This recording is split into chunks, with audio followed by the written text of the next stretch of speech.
I'm Dana, I'm 31, and my best friend reported me to HR, so I became her boss's favorite. If you've ever been through something like this, comment below and subscribe. I still remember the sound of my Outlook ping that morning. It was a perfectly normal Monday. I had my iced coffee, my messy ponytail, my half-eaten protein bar in my desk drawer like always. I was already knee-deep in a product launch timeline when the email hit my inbox. Subject line, HR inquiry, Dana Flores. My fingers froze on the keyboard. I read it again. HR inquiry. With my name on it. And a meeting invite for 10:30 a.m. With Karen from HR and Carl Winston, my department head. That's when my stomach dropped. Carl never joins HR calls unless it's serious. Like, termination serious. Like lawsuit serious. I didn't even have time to react before I heard her voice, Ava, walking past my desk, chatting with someone from UX. She was holding her usual venti iced coffee, wearing that burnt orange blazer she always said made her look approachable but executive. And she smiled at me. Just a small, tight-lipped smile. No wave. No, good morning. Just that smile. Something inside me told me she knew. I tried to brush it off. Tried to tell myself it was probably a misunderstanding. I hadn't done anything wrong. I worked hard. I met my deadlines. I covered for other people. I trained the new hires. I even brought snacks to the freaking team meetings. So I told myself, it's probably a policy check-in. They do those sometimes, right? Maybe a follow-up on the anonymous survey feedback. But deep down, I knew. By the time I walked into the HR conference room, I already felt the knot in my throat. Ava was sitting in the room. Already there. She didn't look surprised to see me. Didn't even blink. Just gave me that same polite smile like we were at happy hour and not at a corporate inquisition. Karen motioned for me to sit down. Carl was seated across from us. Notepad open. Pen ready. We appreciate you making time, Dana, Karen said in her HR voice. You know, the one calm, fake soothing, like she was trying not to spook a wild animal. We've had a few concerns raised, and we just wanted to walk through them with you. Ava was looking at her hands. I was looking at her. Because I knew she was the one who raised the concerns. But I played dumb. Karen slid a folder across the table. I opened it. Screenshots. Slack messages. Emails. Out-of-context jokes. Me venting about our impossible deadlines. Me using a crying emoji in a private chat. One message said, honestly, I feel like I'm babysitting half this team. Weary face, that was from a late-night work session with Ava during the last product launch. Some of your language here, Karen said, flipping to a page like she was reading scripture, could be interpreted as dismissive or uncollaborative. Especially when it comes to comments about your colleagues' work. I blinked. What? I said, actually laughing a little, because I couldn't believe this was real. Are you saying I got reported for a joke I made in private at 1 a.m. during a launch sprint? We're not making assumptions, Karen said. We're simply reviewing behaviors that have come to our attention. And then the kicker. There's also an allegation that you've been taking credit for other team members' contributions. I stared at her. At Carl. Then back at Ava. She still wasn't looking at me. And that's when I understood the game. She'd planted this. All of it. The timing, the screenshots, the language. She probably started collecting receipts weeks ago. Maybe longer. I kept it together. Barely. I'd like to know who made the allegation, I said. My voice was tight. Controlled. We can't disclose that, Karen replied, as expected. But I didn't need her to. Ava shifted slightly. Crossed her legs the other way. Still didn't meet my eyes. She didn't need to say anything. Her silence said it all. They ended the meeting with a vague non-warning. This isn't disciplinary, Karen said. But it's something we'll be keeping an eye on moving forward. Carl looked at me once, then looked away. No smile. No support. No, we'll talk later. Just corporate coldness. I walked back to my desk feeling like I'd just walked barefoot across glass. My head was spinning. My face was burning. People were looking at me. Or maybe I imagined it. Ava was typing. Calm. Focused. Like she didn't just stab her best friend in the back. Best friend. God. That word felt disgusting in my mouth now. We'd known each other since we were interns. We used to get wine together on Thursdays. We used to laugh about how we'd one day run this place. She was in my birthday pictures. I helped her write the email to break up with her toxic situationship last year. I was the one who held her hand after her second failed promotion attempt. I knew her. I loved her. And she sold me out. For what? A shot at Carl's attention? A ladder rung I was standing on? Maybe she thought taking me down would make her shine brighter. Maybe she thought I wouldn't fight back. That night, I sat in my car for an hour after work. Engine off. Just sitting there. I didn't cry. I didn't scream. I just sat there and thought, she wants to play dirty? Fine. Let's play. Because here's the thing, I don't lose. Not when it matters. I didn't grow up dodging eviction notices just to let some ex-friend with a Pinterest mood board for her boss era derail me. I didn't skip vacations for 5 years and take extra certs just so Ava could gaslight her way up the ladder. No. I was going to beat her at her own game. I was going to win Carl over. Not just win him, I was going to become his favorite. His first call. His right hand. And then I'd show Ava what happens when you try to cut the wrong woman out of the picture. You know what's scary? You don't usually see a backstabber coming. You picture them with villain eyebrows and a fake laugh, like some cartoon character. But in real life? They show up with boba and a dumb inside joke and ask you what you want from DoorDash. That's how it was with Ava. Then there was the whole mentorship game she played. Ava wasn't climbing fast enough for her taste, so she started cozying up to Carl. Volunteering for stuff I used to handle. Dropping lines like, "Oh, I can stay late, Dana's swamped with other things," as if I was floundering. But she was sneaky. Always under the radar. Never enough to file a complaint. Just enough to plant seeds. And I still clung to the friendship. Because I didn't want to believe I'd gotten it that wrong. One moment that stands out, we were walking to a happy hour last summer, and I told her I was thinking of going for the senior strategist role. I was nervous. It was a stretch. She was quiet for a beat. Then she said, "You sure you're ready for that?" Like, not emotionally, but strategically. That role is heavy politics. You're more of a hands-on type. That's when I started to see it. Every one of my dreams? She poked holes in them. Wrapped in concern.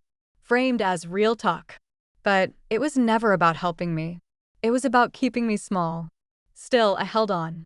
Because work was brutal, and she was the only person who really got it. Until she flipped the script completely.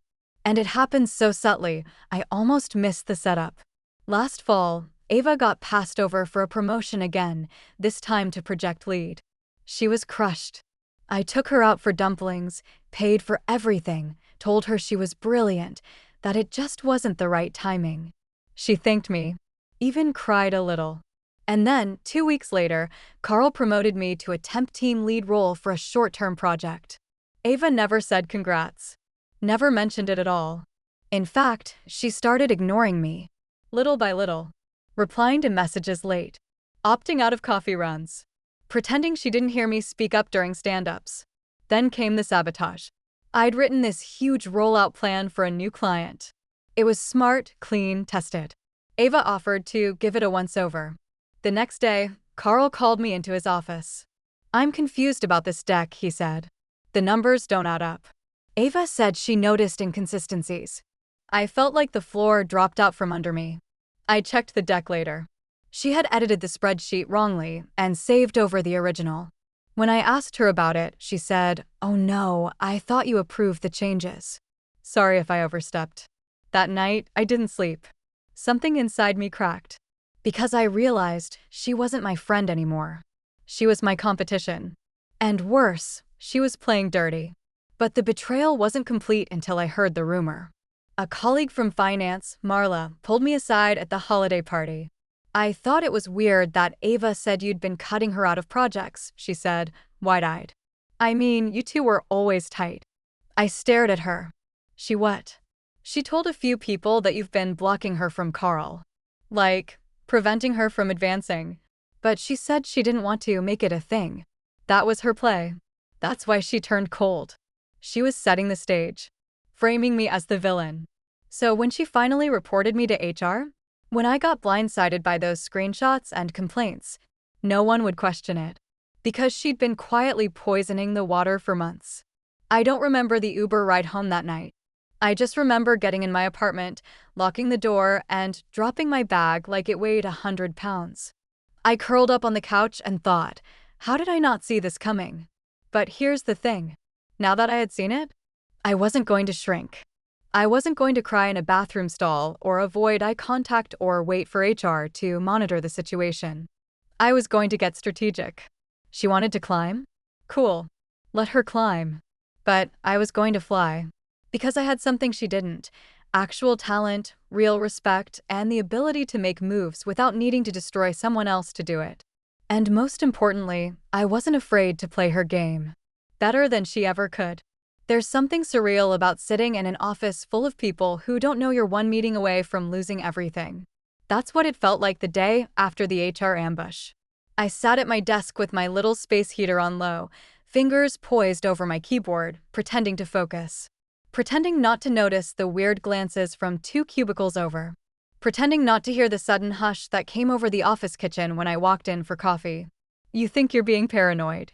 You hope you're being paranoid. But then you catch Ava, your former best friend, watching you from across the room. And she doesn't look away. Not this time. She just keeps sipping her coffee like it's a goddamn victory parade.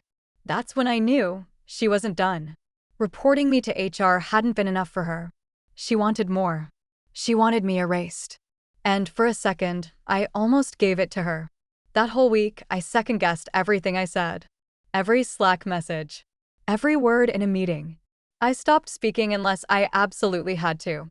I felt like I was walking through landmines, just waiting to explode. And Ava? She was thriving. Suddenly, she was everywhere. Meeting with Carl in his office? Daily. Volunteering to take over accounts? Only while Dana's being reevaluated, she'd say with a sweet smile. She'd turned my professional existence into a cautionary tale. And no one confronted her. That night, I cried in the shower. Fully clothed. Water running ice cold because I couldn't move to adjust it. My knees gave out and I just sat there, water soaking through my hoodie, sobbing like I hadn't since my dad died. Ava didn't just report me. She took everything. She took my position. My influence. My voice. And then she started reshaping the narrative. By Friday, I was completely removed from the projects I'd led for over a year. No emails. No access. No invitations to team check-ins. It was like I never existed. People stopped making eye contact in the hallway. Some probably thought I had done something wrong. That's how office gossip works. If you're quiet for too long, people fill the silence with whatever rumors are loudest. And Ava was loud. She started saying things in passing like, "I've just been cleaning up a lot of miscommunication Dana left behind." Or, "Clients need stability." I think they were feeling a bit abandoned. I wanted to scream. Instead, I started documenting. I made a spreadsheet of everything she'd touched, changed, or misrepresented. I flagged Slack messages, saved emails, even voice memoed myself with dates and details when I couldn't write fast enough. And through it all, I kept a poker face. Because that's when I realized Ava overplayed her hand. She took too much too fast. Carl might have been ignoring me for now, but he was also a man who hated instability. He respected results. And Ava hadn't been around long enough in a leadership role to prove she could handle the mess she'd made. And oh, she made a mess. Her first client meeting as strategy lead? She botched the timeline and promised delivery 2 weeks early with no resources in place. She tried to assign tasks to the dev team without consulting them. They pushed back hard. And when a senior account manager politely corrected her in a meeting, Ava snapped. Loudly.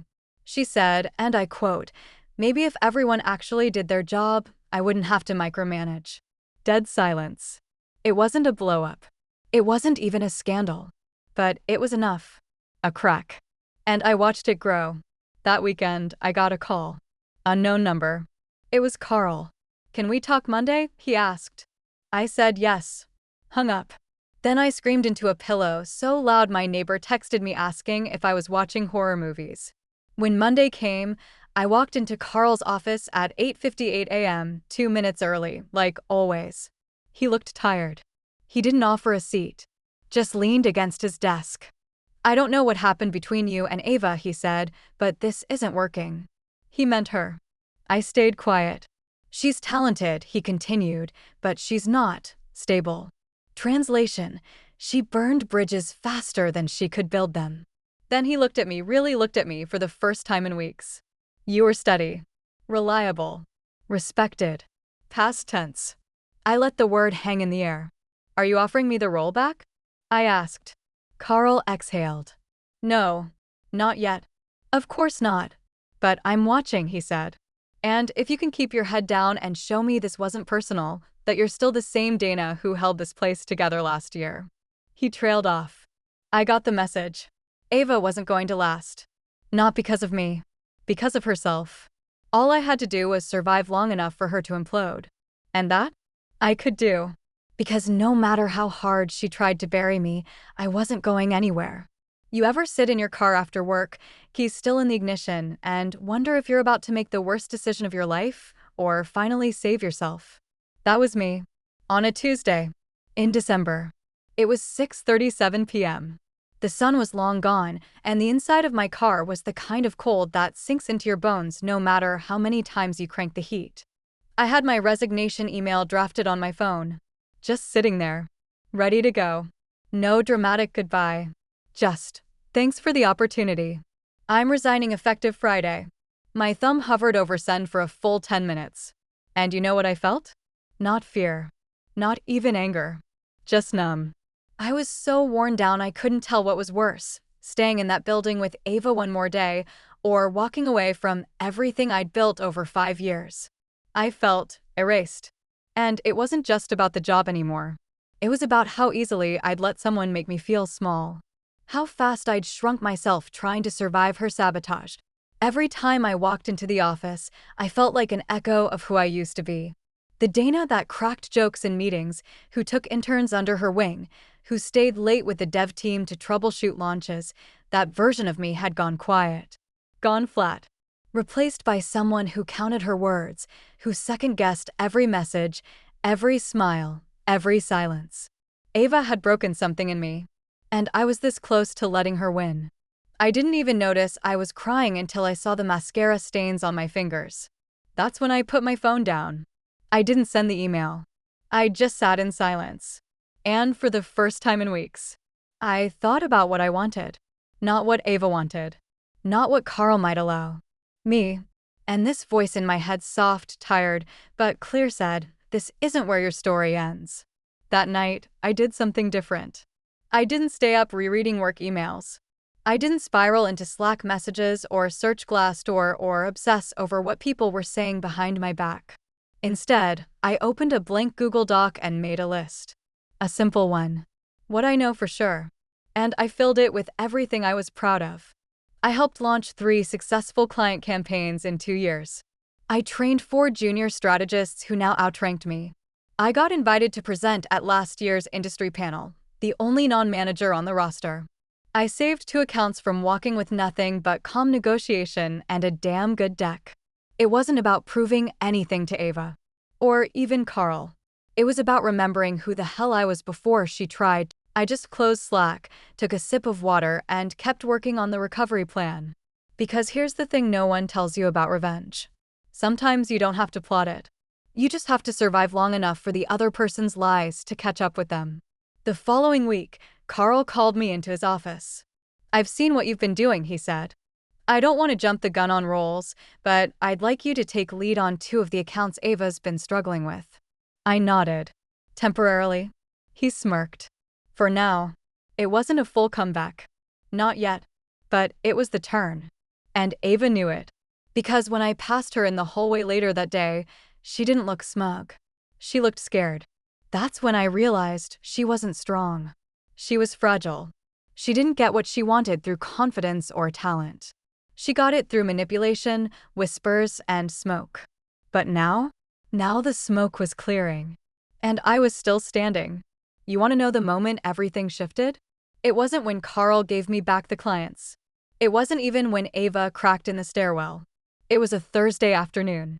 The fluorescent lights in the office were buzzing faintly overhead, and the break room fridge smelled like expired tuna, as usual. I was standing by the printer waiting for a 47-page quarterly deck to finish spitting out when Kelsey, the new girl from analytics, walked over with her coffee. She looked up at me and said, casually, "Everyone's rooting for you." I blinked. "Sorry." Kelsey smiled, soft but sure. "Just wanted you to know. People see what's going on, even if they don't say it out loud." She walked off like she hadn't just delivered a life raft to someone drowning in silence. I stood there, holding the still warm deck, absolutely stunned. Because I hadn't realized how much I'd been telling myself I was alone. That everyone believed Ava. That they'd forgotten who I was, or worse, never really respected me to begin with. But maybe they had. Maybe they were just afraid to say it. Until now. That was the moment I stopped playing defense. I stopped shrinking. I stopped bracing for another hit. I started thinking again. Strategizing. And I realized Ava had made one major mistake. She thought this game was about Carl. But it wasn't. It was about the company. The system. The network of influence that existed outside the org chart. And I knew how it worked better than she ever could. She'd spent the last few months trying to destroy me. But now? I was going to build something stronger than her sabotage. The first thing I did? I reconnected. Quietly. Strategically. I started grabbing lunch with the people Ava had ignored since her promotion. The product team. The back-end guys. The junior strategists she used to beg for support and now barely acknowledged. I didn't trash her. I didn't even bring her up. I just listened. Asked questions. Took notes. And slowly, people started opening up. They talked about how chaotic her planning was. How her timelines made no sense. How they didn't feel heard. How she never actually followed up on action items. I learned things I hadn't known, like how she'd promised a beta launch to a client without checking with dev, then blamed the delay on resourcing issues. Or how she'd shut down an intern's pitch in a brainstorm with the words, "That's cute, but let's be serious." They were small moments. But they were stacking up. People were watching her unravel. And I was watching them rebuilding trust one hallway conversation at a time. Then came my second move. I made myself indispensable.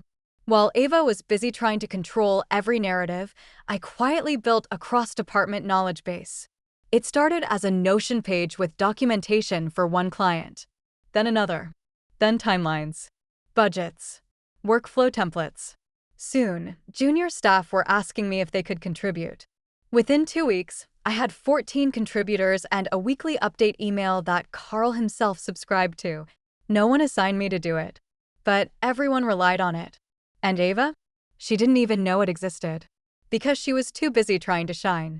But here's the thing about stars, they burn out if they're not grounded. She wasn't grounded. She wasn't building anything. She was posing. And people were finally starting to see it. Then came the opening I didn't expect. The quarterly planning meeting. It was one of those big, all-department strategy sessions that Carl usually led, but this time, he passed the reins to Ava. Probably to test her. She strutted to the front of the room in her usual boss chic outfit, beige slacks, black heels, hair pinned like a TED talker. She opened with a slide that said 2025 vision, rebuild, refine, rise. My stomach clenched. Because I knew that phrasing. I'd used it in a proposal 6 months ago. A private draft I'd shared with Ava when we were still friends. I felt my hands clench in my lap, but I didn't flinch. I just listened. She breezed through the first half of the presentation, writing on buzzwords and vague promises. But when she opened the floor for feedback, silence. You could hear the HVAC humming. She waited. Coughed. Any thoughts? Finally, someone raised their hand. It was Ravi from development.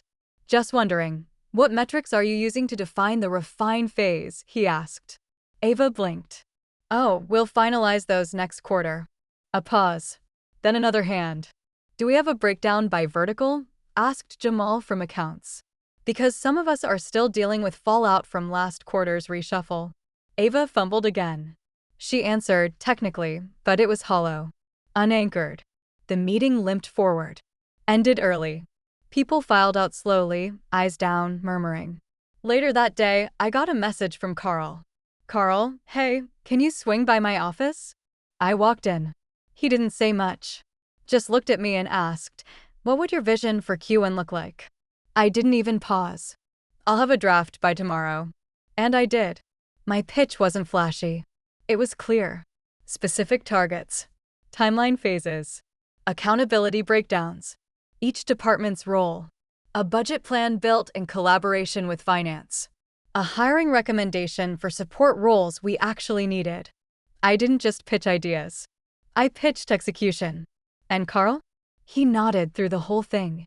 No notes. At the end, he said, "This is solid, Dana. Really solid." Then he leaned back in his chair.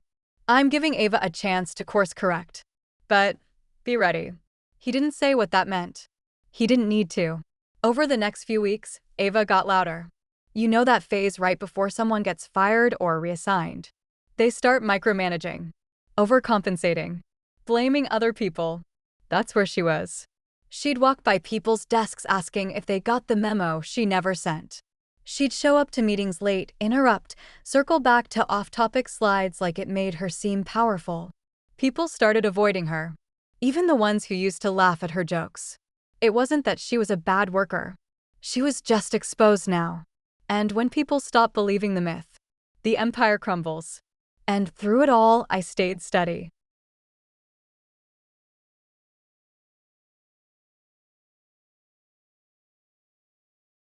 I didn't gloat. I didn't scheme. I just kept showing up consistent, thoughtful, reliable. Carl started CCing me on things again. Senior leadership started asking for my opinion on Slack threads. I got invited to a vendor meeting Ava wasn't included in. And I realized something important. I didn't want her job. Not the one she'd hijacked. Not the messy, unstable space she'd carved out with fear and manipulation. I wanted to lead for real. Not because I was next in line, but because I earned it from the ground up. And then one morning, it happened. Carl called me into his office again. He was holding a manila folder. Neutral face. Standard corporate posture. But then he looked up and said, Ava's transitioning out of her current role. I kept my face still. Let him finish. We're offering you an interim lead position real this time. With team input. You'll have direct reports, budget access, and authority to shape Q2. I didn't cry. I didn't smile. I just said, when do I start? The Monday I stepped into my new role was quiet. No announcement. No balloons. No catered lunch or internal email with emojis and awkward headshots. Just a calendar update. Dana Flores, interim strategy lead. That's it. And yet, somehow, it felt seismic. I sat at my same desk. Same chair. Same coffee mug that said, "Control the chaos," chipped at the rim. But everything had changed. Because now, people came to me. They didn't ask, "Did you check with Ava?" anymore. They asked, "What's your call?" It didn't happen all at once. Influence is slow like that. But by noon, I'd approved a revised Q1 rollout. By 2 p.m., I was on a call with our UK partners planning cross-market deliverables. And at 4:13 p.m., Ava marched over to my desk like she still owned the floor. "Hey," she said, voice tight. "Got a sec?" I stood up. She looked me in the eye for the first time in weeks. "You and I should talk," she said, like it was a demand, not a request. "Sure," I replied, motioning toward the small conference room near the windows. "Now good." She walked fast, like her heels were made of fury. The second we sat down, she dropped the fake smile. "So this is how it is?" she snapped. I tilted my head. "How it is? You steal my role. Undermine me for weeks. And now you're back in charge like nothing happened." I blinked. Then I laughed. Quietly. Just once. "Ava," I said, "you torched every bridge you had. All I did was show up to the ashes with a water hose." Her face flushed. "Carl never even gave me a warning." "You were the warning," I said. She stood up. And here it came, the final lunge. "I still have friends here," she said, like a threat. I smiled. "So do I." She opened the door and stormed out. Just like that. No grand speech. No apology. Not even denial. Just venom. And a door that didn't quite close all the way. What followed over the next few weeks felt like cleaning up after a hurricane with no insurance. There were projects Ava had started and never documented. Deadlines she'd moved without telling anyone. Feedback she'd collected and then never shared with the actual teams. It was chaos under designer lipstick and pretty decks. But I didn't complain. I rebuilt. One file at a time. One client at a time. One morning meeting at a time. The trust came back slowly. Like thawing ice. People started looping me in early. CCing me instead of just checking with leadership. One of the developers even messaged me. Ravi, feels like we're back to actually solving problems instead of reacting to them. Thanks. And I realized something important. You don't need revenge. You just need results. But Ava? She wasn't done. She didn't leave the company. She stayed, shuffled into some ambiguous, strategic partnerships role, which basically meant she had no real authority, but still walked around like she did. And she hated it. Every time I passed her in the hallway, she stared too long. Too hard. Like she was looking for a weakness. And when she found none, she made them up. One afternoon, a rumor reached me from someone in marketing that I was over-promising deliverables to make myself look good. Another day, someone from recruiting asked if I really had team approval for the new hire I'd pushed through. She was planting seeds again. But this time, the soil was dry. Nobody was buying it. Not anymore. And that's when she got desperate. It was a Friday. I was heading out for the day, code in hand, when my phone buzzed. Blocked number. I almost ignored it. But something told me to answer. Dana Flores, a voice said. Yes. This is Henry Langston from Walker & Mendel. We're the legal team representing Ava Martin. She's requesting a formal review of your actions as interim lead and alleging a hostile work environment. I froze. I'm sorry, a what? The man cleared his throat. We're reaching out for documentation and initial statement. Nothing formal yet. But she's filed an internal grievance and may escalate. The call lasted 4 minutes. My heartbeat didn't slow for 4 hours. By Monday, I was in HR again. Different vibe this time. Karen looked exhausted.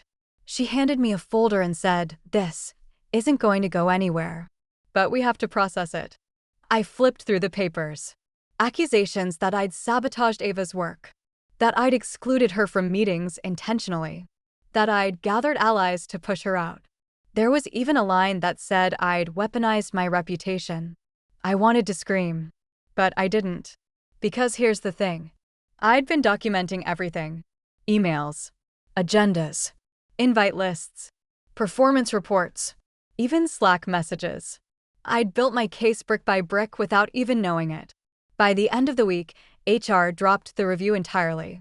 No findings. No further action. Ava had tried to nuke my name one last time and ended up blowing up her own credibility.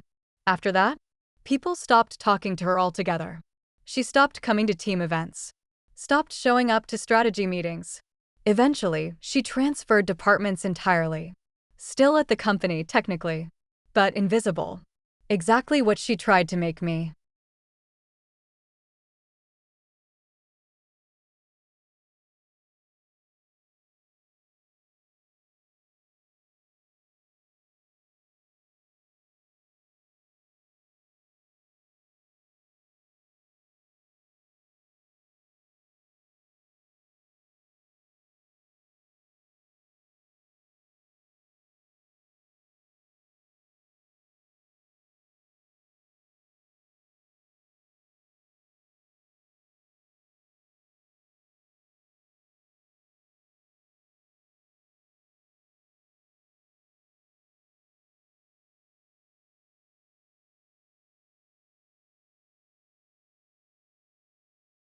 I didn't celebrate. There were no victory laps. Just quiet mornings. Focused work. Steady wins. But one day, I did something small. I brought in donuts. Put them in the break room. No note. No fanfare. Just a gesture. And that afternoon, as I passed Kelsey's desk, she gave me a thumbs up. Not for the donuts. For surviving. For rebuilding. For staying. And I realized the real revenge is thriving where they tried to bury you. Some people self-destruct quietly. Ava went out like a firework in a crowded church. It started with a whisper, the kind that spreads before anyone can even trace where it came from. I was in a meeting with the finance team, finalizing numbers for our upcoming product rollout, when I noticed my phone lighting up with Slack messages. Josh, Dev, did you see the internal memo Ava sent? Kelsey, analytics, why is she still emailing clients? Isn't she in partnerships now? Ravi, Dev, you're gonna want to read this. I excused myself from the conference room, coffee still warm in my hand, and opened my inbox. Subject line: Clarification from Ava Martin, client expectations and leadership notes. Sent to everyone. Clients included. And inside? Pure chaos. She wrote in her official email, on company time, that there had been serious leadership gaps in the strategy department. That deadlines had been repeatedly missed due to mismanagement. That new leadership lacks experience and continuity. And then the kicker: I will be resuming strategic oversight temporarily to ensure smoother communication. I stared at the screen for a full minute. She didn't just cross a line. She blew the whole line off the map. She was trying to take back my job publicly, with no authority, no approval, and absolutely zero backup. And worse? She dragged my name in front of half our client roster. It was slander, plain and simple. The office went silent. You could feel the oxygen leave the building. Because everyone knew what this was. A final, desperate move. The mask had fully slipped. Carl called me into his office almost immediately. He looked like someone had just backed a truck into his Lexus. Did you authorize this? He asked, holding up a printout of Ava's email like it might bite him. I didn't answer. Just arched an eyebrow. He shook his head. She's out of her mind. I sat down, calm as ever. This is defamation. She named me, Carl. He rubbed his temples. You think legal can clean this up? I asked. He nodded slowly. Already looped them in. But it's not just about that now. What then? Carl exhaled, then leaned forward. She just exposed herself to the entire org. And the clients. There's no recovering from that. By that afternoon, the email had been formally retracted by HR. A mass apology went out. Clients were contacted. The legal team issued an internal notice about unauthorized communication and personnel misrepresentation. Ava? She disappeared. No reply all. No follow-up. Not even a Slack apology. It was like she ghosted her own career. But by Wednesday, the fallout began. 3 clients emailed asking for reassurances. 2 junior team members filed official complaints against Ava, citing bullying and emotional manipulation during her time in leadership. And then, the part one didn't see coming. Ravi dropped a bomb. He walked into Carl's office, unprompted, with a flash drive. Just thought you should know, he said. Ava recorded a bunch of our meetings. Without permission. I found the files on a shared server she forgot to wipe. Carl's face went pale. Recordings? I asked. Yeah. Zoom calls. One-on-ones. Even internal brainstorms. Did she distribute them? Doesn't look like it. But she saved them. Labeled. Timestamped. Legal was called. Again. And this time, they didn't just retract her access. They escorted her out of the building. I didn't see it happen, but Kelsey did. She didn't cry, she told me later. Didn't yell. Just walked like she was still in charge. Like she thought this was temporary. But it wasn't. Ava Martin was officially terminated for cause. Slander. Misrepresentation. Unlawful recording. Everything she'd built on whispers and sabotage? Gone. And then came the twist I really didn't expect. Carl pulled me into his office the next day. I assumed it was to debrief. Instead, he handed me a folder. Inside? A letter. From the CEO. I stared at it confused. Until I read the header. Formal offer, Director of Strategic Development, Dana Flores. I looked up. This isn't interim, I said slowly. Carl smiled. Nope. I felt my chest tighten. Not with panic. With something warmer. Fiercer. He leaned back, hands folded. You didn't just survive this, he said. You led through it. Quietly. Ethically. Strategically. You showed the entire org how it's done. I couldn't speak. For once in my life, I was completely stunned. I want you at the table, he said simply. Officially. And just like that, the job Ava had tried to steal, the credibility she'd tried to destroy, the space she swore I didn't deserve, I owned it. We announced it quietly. No mass email. Just a respectful note from Carl during our Monday all-hands. Dana Flores will be stepping into a permanent director role, effective immediately. For those of you who've worked with her, you know how lucky we are. Applause. Real applause.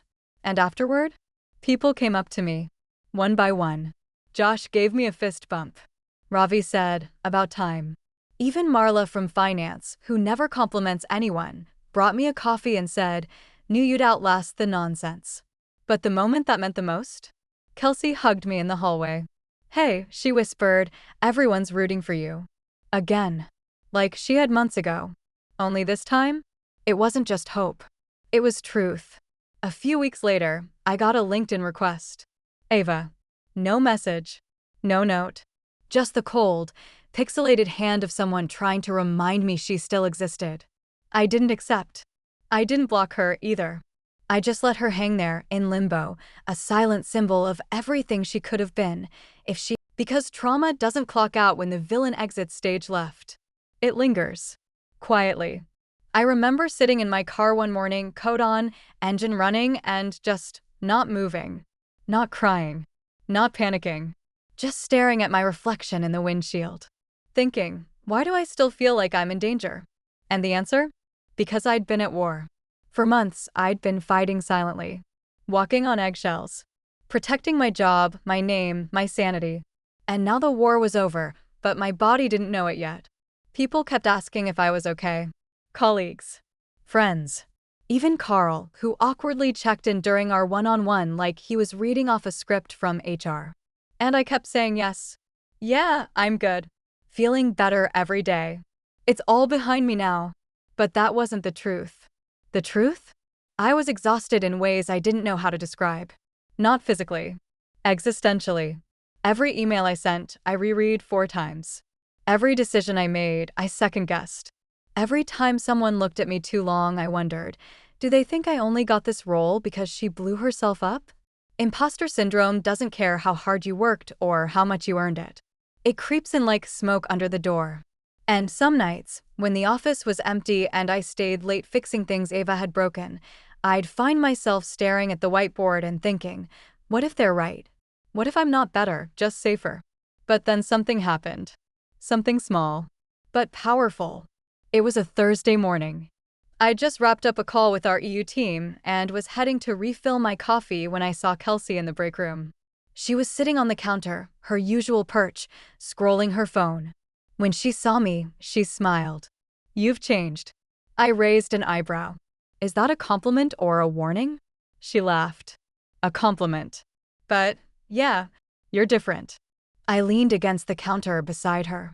Different how? You're quieter now, she said. More intentional. Like you don't need to prove anything anymore. That one hit me.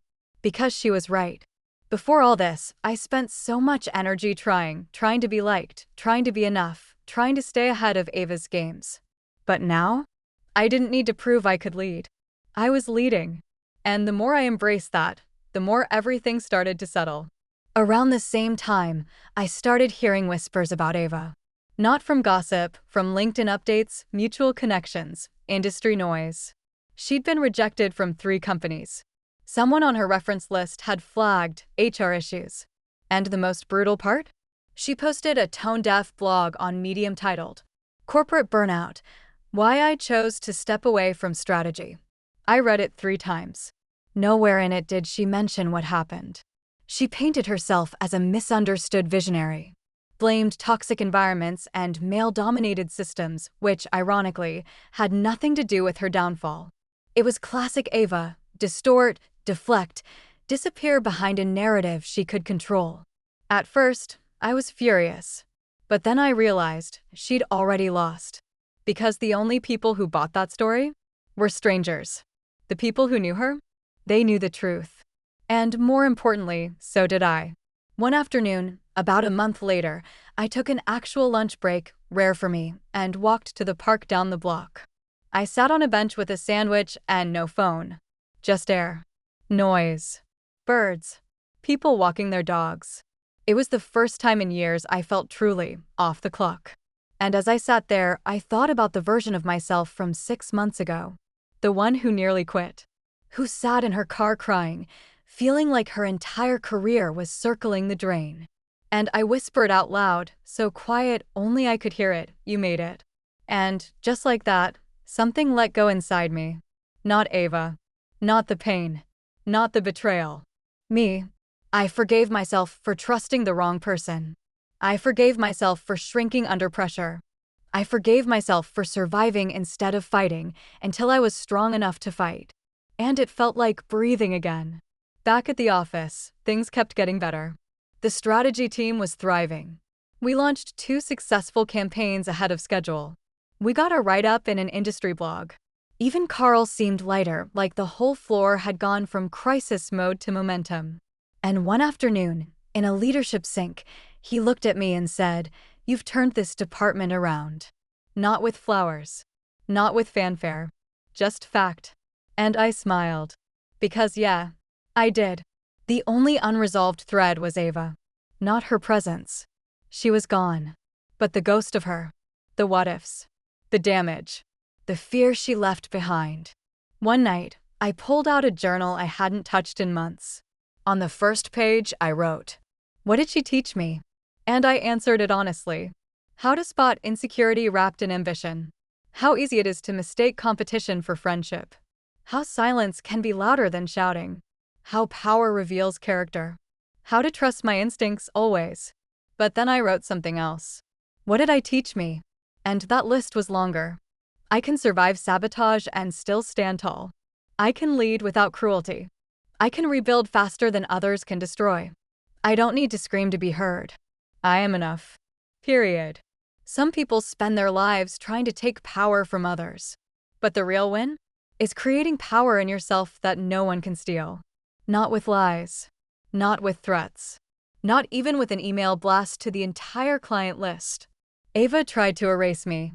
But all she did was make room for me to become something stronger. Something steady. Something undeniable.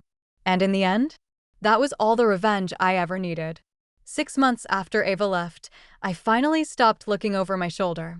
It didn't happen in some dramatic, movie-style moment. No confrontation. No apology. No final scene where she comes crawling back asking for forgiveness. It happened on a Tuesday. I was walking out of a leadership meeting, notebook in hand, when I caught my reflection in the glass wall. Blazer slightly wrinkled. Hair a little frizzy from the rain. Smile creeping in at the edges. And I thought, she's gone. And you're still here. And just like that, I felt it. Peace. Not relief. Not adrenaline. Not victory. Peace. Because when you've lived in survival mode long enough, peace doesn't come loud. It arrives quietly, like a friend who knows you don't need more noise. You just need to breathe. And finally, I could. That spring, the company asked me to speak at our regional leadership summit. Something authentic, they said. Your story. What you've learned. I said yes. And then I panicked. Because I didn't want to get up there and pretend it was easy. I didn't want to stand on a stage and deliver some polished version of what I'd been through. So I told the truth. I stood under that spotlight, palms sweating, voice tight, and said, I almost quit this job last year. Not because I wasn't good at it, but because someone I trusted made me feel like I wasn't allowed to succeed. The room went still. People looked up from their notes. I went on. I let that betrayal take over my confidence, my voice, my sense of value. And it wasn't until I lost everything I thought mattered that I remembered who I really was. There were nods, tears, quiet understanding. Because everyone has an Ava. Maybe not a friend. Maybe not at work. But someone who tries to shrink them, silence them, steal their shine. And in that moment, I wasn't just speaking for me. I was speaking for all of us. Afterward, a woman from HR came up to me in tears. I've been going through something similar, she said. You gave me hope that it doesn't have to end with them winning. And I hugged her. because I knew exactly what she meant. You want to know the funny thing? I didn't become a better leader despite what Ava did to me. I became one because of it. Not because she hurt me, but because I healed anyway. Because I learned to lead with empathy, not ego. Because I stopped performing perfection and started building trust.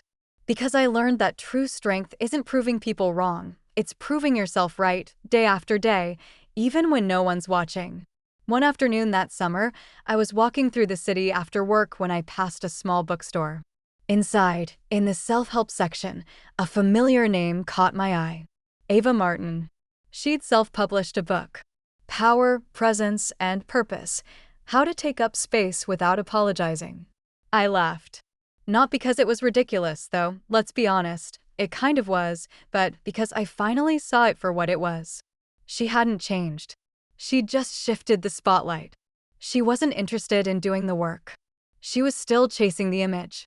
Still trying to become what people admired without ever asking who she actually was. And I felt something strange. Not anger. Not pity. Just detachment. For the first time, I didn't feel tied to her story. Because I was no longer a character in it. A few weeks later, I did something radical. I took a full week off. No laptop. No Slack. No just-in-case emails. I booked a little Airbnb cabin near the coast and drove out alone. No agenda. No plan. Just space. And every morning, I woke up to quiet. I made coffee. Sat on the porch. Watched the tide roll in and out like it didn't care about quarterly goals or client escalations. I didn't realize how much I needed it. How long I'd been running on fumes. On the third day, I brought my journal outside. And I wrote 2 lists. The first? What Ava tried to take from me. My reputation. My confidence. My peace. My voice. My relationships. My future. And the second? What she couldn't touch. My integrity. My intelligence. My resilience. My clarity. My growth. My soul. I stared at those lists for a long time. And then I tore the first one out. Set it on fire. Watched it curl and blacken and drift into the ocean wind like it never existed. Because it didn't anymore. I returned from that trip lighter. Not just in mood, in identity. I no longer introduced myself by what I survived. I started leading differently. I gave people space to fail safely. To speak up. To be more than their job title. I mentored young women who reminded me of who I used to be, all sharp edges and soft doubt. And when one of them, Julia, got cornered by a peer trying to take credit for her work, she came to me shaking. "I don't want to be dramatic," she said. And I smiled. "Let me guess," I said. "You want to handle it quietly, not make a big deal." She nodded. So I looked her in the eye and said, "You don't have to be loud to be clear. But you do have to be brave." We walked into that meeting together. She spoke. I backed her. And the guy backed down. It was small. Not headline-worthy. But for her, it was everything. And for me, it was healing. Because I wasn't just protecting her. I was protecting the girl I used to be, the one who sat in that HR office, blindsided and alone, thinking no one would ever believe her. Now, I was the one who believed. So where am I now? Still at the same company. Still drinking too much coffee. Still correcting slide decks at 10 p.m. sometimes. But I'm not afraid anymore. Not of power. Not of conflict. Not of women like Ava. Because I know who I am now. Not the girl who begged for approval. Not the employee who whispered her worth. Not the friend who thought loyalty meant silence. I am a woman who walked through fire and didn't just survive, I rewrote the rules. And that? No one can take from me. If you've ever been betrayed by someone you trusted, I hope this story gave you something to hold on to. You're not weak for being shocked. You're not stupid for not seeing it coming. And you're not alone in feeling like you almost disappeared. But hear me now. You are not broken. You are not behind. You are becoming. Let them think they won. Let them chase clout and silence and curated perfection. You? Just keep showing up. Keep speaking truth. Keep healing. Because revenge isn't always loud. Sometimes, it's just walking into a room with your head high and your name clean.